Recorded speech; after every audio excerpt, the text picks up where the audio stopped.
Next up, we have Brent, jumping in at the last moment to share his thoughts on the diabolic state of our food supply and the role more traditionally sourced and prepared foods can play on the restoration of our health. Please welcome Brent. Thanks, Rob. You all hear me okay?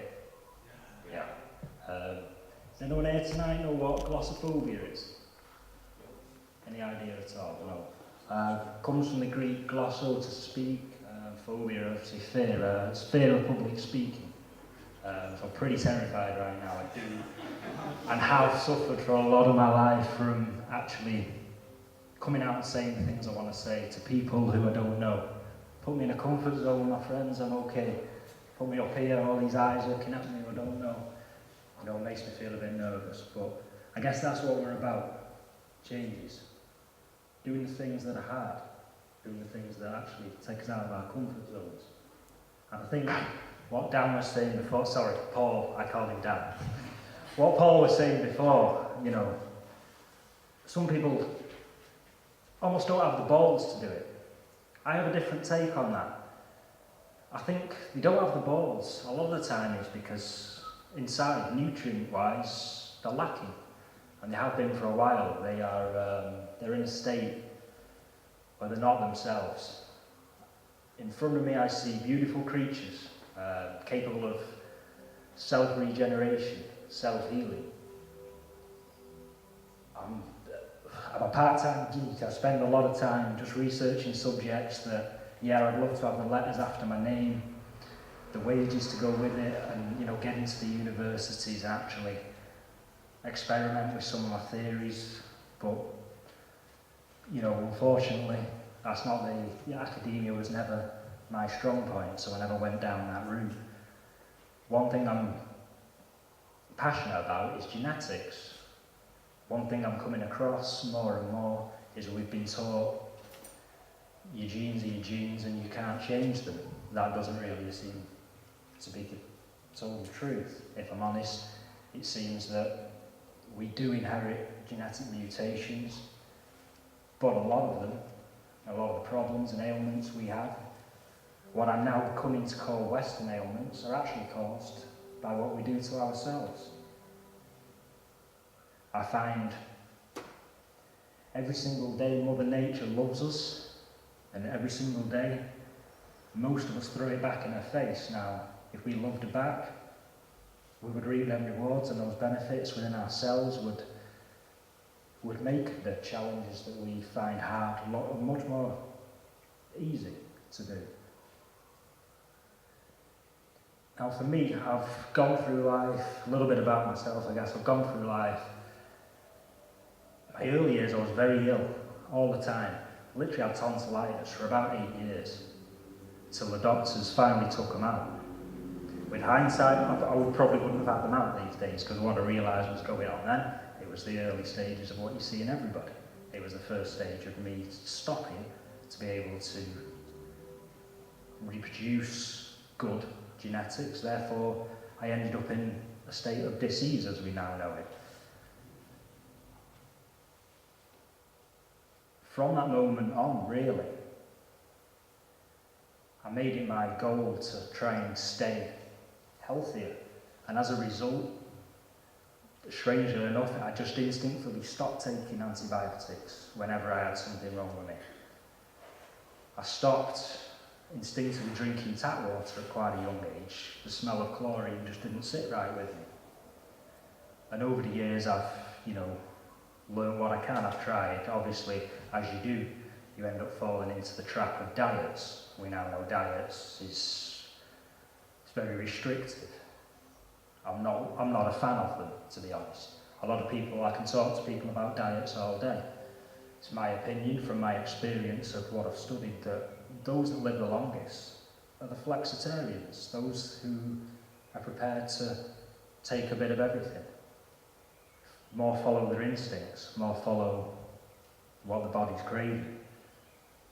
I think if we go back to traditional ways of farming the foods in the first place, if you look at what we've done to the soil over the last 50 years. I know we have a few farmers in the audience who would probably either agree or disagree with me. Feel free, to interject if I've got it wrong, but it's my understanding that the soil quality now is not what it used to be because of the practices of using chemical fertilisers, using trace minerals, chelated and basically synthesised in factories, made into liquidised feeds that are put onto the crops that do not sustain a healthy crop.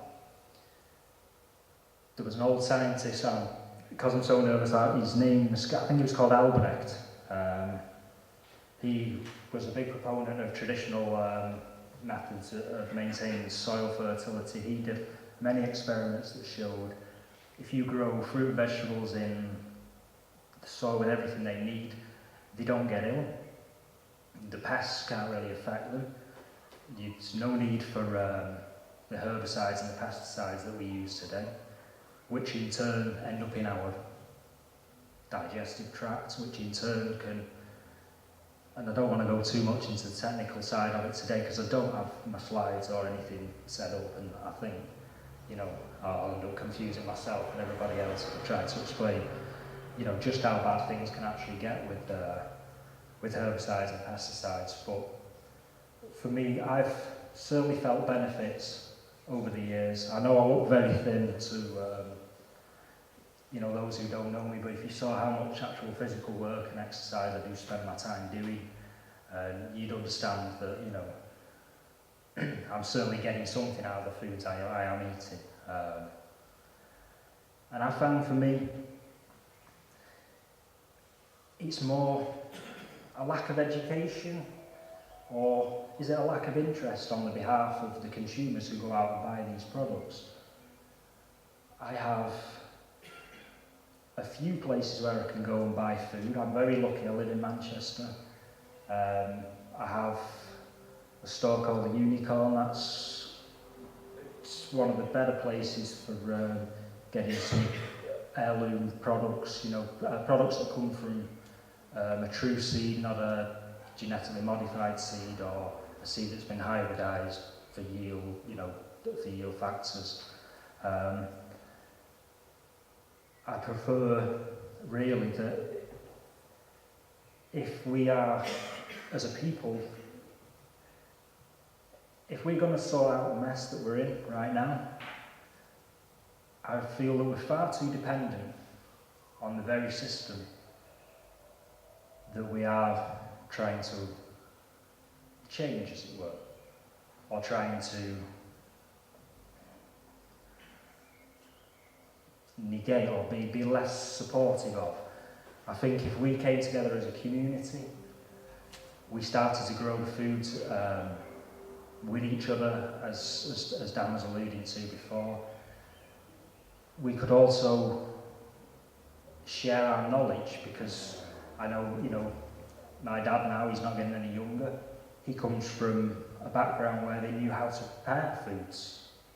I find these days, a lot of people, they don't know, second, third generation, they don't even know how to prepare a meal from scratch. These are the fundamental basic skills that we need before we can ever be useful for anyone. But to be a true custodian of planet Earth, you really do need, first of all, to realise that you are part of planet Earth, you live in a symbiosis with it. The way we're carrying on at the moment, we're reaping the benefits of going off on our own. We do truly behave. If you know how a cancer behaves, it starts to do its own thing. This is what we're, quite often it's not through intent. We don't know any different. We work these long, hard days, we come home, and the last thing we want to do is start scrubbing soil off vegetables, start preparing meats, slow cooking them. But I think, it takes just that little step to do the hard thing, to make that little change. And once you do, the benefits certainly, outweigh the pitfalls. And for me, one thing I found, because I've done it all, I've eaten the junk food. I'll tell you a very brief story. When I was at school, in fact, I'll have to rewind. Again, we're going deep here now. I was very, very young. I was sat in the shower. I looked down and I looked at my legs and I thought, I'm fat. I feel fat. And this is, I'm a young kid. And I started to get this complexity. Whether it was deliberate or not, I stopped eating as much as I would. But I started to drink a lot of Coke, a lot of Coca-Cola, loads of it. I started eating even less and drinking even more Coke. And at the same time, there was a lad who sat in my form, he sat on the next table to me. He was also drinking even more Coke than me. I started to get pains in my stomach, and I hadn't seen this other lad for a couple of weeks. When he came back to school, at break time, he had to drink this gook. I said, oh, what's that about? He says, oh, I've rotted the acid, I've destroyed the lining of my stomach, so I have to drink this now before I eat anything. And I could feel that I was obviously, in the early stages of what he was at. So I said, did it start with pains? And he says, yeah. I think I wasn't very old then.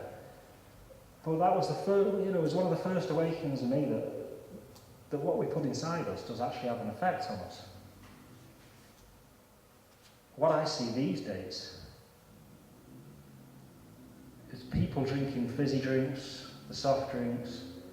They don't realise what effect that does. That it's phosphoric acid. Phosphorus sits in the brain. Phosphorus holds together DNA. If you're putting that in there, you're going to cause a lot of problems. For me,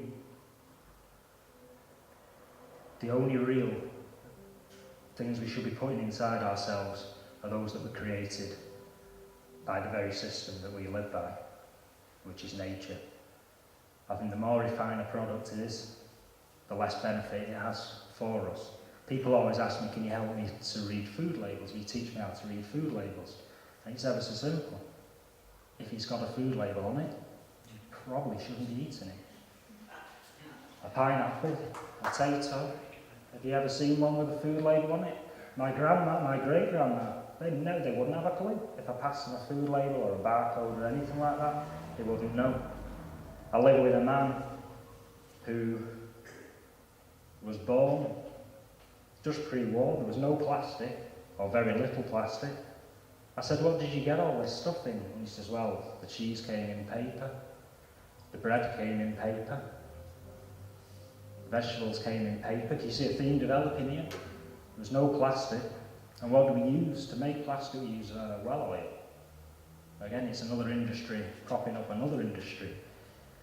Another bonus in plastic, if you look at it that way, is BPAs. If you heat plastic up or cool it down, it releases, or certain types of plastic will release BPAs into the food, which obviously, as a carcinogen, you don't want to put that inside you. But what I really, I think what I want to say tonight more than anything is, from my experience, a lot of the problems that we're causing these days to do with our health, or to do with a lack of understanding of what we're eating, how we're eating it. And there's some very, very simple changes that are very, very, very old. And to be fair, a lot of people in this room will already know of them. A good example that I always tell people who say they've got arthritis, rheumatoid arthritis, if you've got those conditions, then you need to start thinking about bone broth. Start cooking and rendering the bones, making slow cooking and making stews. What that will give you is a complex collagens, complex amino acids that will help you rebuild and replenish your joints. Quite a lot of the actual diagnoses we get these days, again, it's only my truth, as always, seek your own truth, but they're from lack of training.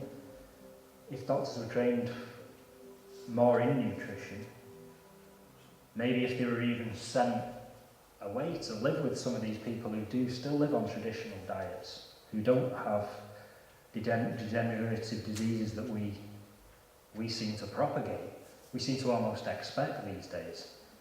I mean, when I was a child, cancer, from what I remember, cancer was 1 in 16. That's what the advert used to say. I think it's 1 in 2 now, or 1 in 3.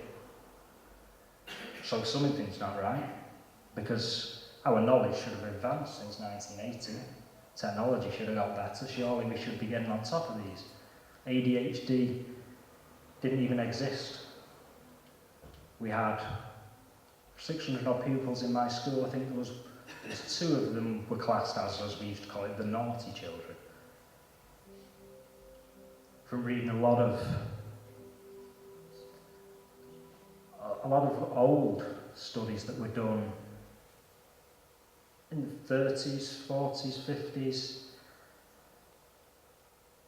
And again, when I put some slides together, I'll be able to, give you the names of some of the doctors who carried these out.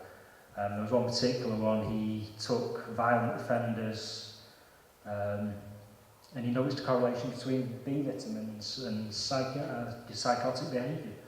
And he was able to rehabilitate over 70% of anyone who was sent through to him. I think we, as a species, have overlooked just how important the very building blocks that make us up are in determining how we behave. And I see these days, unfortunately, the spiral seems to be trending downwards. We're not going in the right direction. I find, as I was explaining to people earlier, in my area it would be easier for me. Good quality food is expensive. If I could buy 25 kilograms of, say, potatoes, if we're going to eat potatoes or what have you, I can't eat them before they'll go off, but if there's a few of you doing it, it's one way of bringing the price down and saving money, but it also, again, it goes back to that it brings us together. And if you're buying the food together, why don't you start cooking it, preparing it together? Why don't you start sharing a bit of your knowledge? When I eat this food, I find this affects me. Because that's what my life's been about. I could stand up here all day and tell you little bits about this nutrient does this nutrient does that, this is how you can tell if you're missing this, that, the other. But I haven't really got time to go into that tonight. I just wanted to get up here, like I say, confront a few of my own demons, really. I guess I'm just being selfish tonight. I think another point I'll make, I've always been and spent quite a lot of time on my own. For me, it's just been easier to deal with a lot of the, some of the pressures people and society puts on you, as it were. Sometimes it's easier to maybe hide or run away. With me, often I'm away doing my studying, or I like my own time. But I think it's not something we can do on our own. I've got issues that I need a room full of people to help me confront. And tonight you've been that room full of people, and I thank you for that. And if there's anything, I'm no expert, I've got no letters after my name, but if there's anything I can ever help any one of you with, if you've always had a curiosity about your food, I'll certainly help give you my opinion on it. I'm controversial, I'm very honest, I tend to say what I think. I don't like too much to get into the, should I be vegetarian, should I be a meat eater? I endorse them all. Like I say, flexitarianism for me is the only way that's going to see us through. I've read a lot of studies of people who've been around the world and they've been to the tribe, they've seen from frozen tundras where they eat nothing but meat, really, because that's all that's there, and from places where you've got virtually nothing but veg, you can maybe find a few insects. There's a common similarity, and the common similarity seems to be health. They've never read a book about vegetarianism. They've never read a book about, why the Atkins diet's the best. What they've done is just maintain traditional handed down values. And that's something we've been deprived of. I was very lucky. My mother, bless her, she did everything she could to make sure that I was happy. But unfortunately, she doesn't understand the endocrine system as well as I do. Hormones, as you're a kid, are going to send you absolutely wild. So I went through my phase where her traditional home cooking was slagged off to her friends. And I only did that to make her feel bad because, that's how our hormones work when we're young. I owe her a lot because one thing she always made sure was I had good, fresh, clean food. And when I went away to the junk food, it didn't last long. And what I found now, if I spend more than a day eating rubbish, I'm craving, my clean, healthy stuff again. And I find that food that makes you feel good makes you come back for more. And I for one, always hope that, there'll be more and more of us discovering just how it feels. Because for me, when I know when I'm eating well, because I land back in my head, I'm here again. There's days when I'm not there. 1,000-yard stare, usually a calcium deficiency, or usually you're not metabolising your calcium very well. I think it's just nice to be home again at times, and I think a good traditional healthy diet helps you do that. I think we can really learn from those that have come before us. Don't be afraid of the fats. The real bad fats are the ones we're making. A stable, saturated animal fat or a good quality coconut oil, they're good for you. Incidentally, coconut oil is pretty much your brain. That's pretty much the same thing your brain's made of. So I'm going to leave it there anyway, because, like I said, I'm aware there's another speaker to come, and he's got an horrendously long set of slides. I'm staring at my notes, and so I'm not even going to start going into this today. But I would, if you want me to leave you with something, 3 foods that I really do value, and I think are really good, and we should be eating more of. I think, again, we can grow most of the things we need in this climate. It's another fallacy that we have to import all this food. We don't. A lot of it's already growing out there, to be honest, if you know how to. We just, don't really know how to use everything. But if you want something that'll keep you going, something that's going to be good for your blood, then beetroots, the red beetroot. It's always been a favourite of mine. And as I say, you can grow them yourself in the garden at home. You can eat the leaves. Another one that's very heavily involved in the termination of DNA codons is turmeric. Turmeric also contains boron, and boron is the only element that can deal with radioactive material in a safe manner. It will release it without disturbing any of its protons and neutrons. See, and I'm sorry, this is what I'm saying about confronting my nerves are getting a bit afraid at the moment. I've forgotten my last one. Chips, that's it. Good old chips. I knew you were good for something, Alex. Oh, the humble Brazil nut. I love a good Brazil nut. Selenium, it's one of those things. Selenium, a tumour suppressant. Again, selenium is used when DNA needs to tell something. DNA uses RNA to send a message out.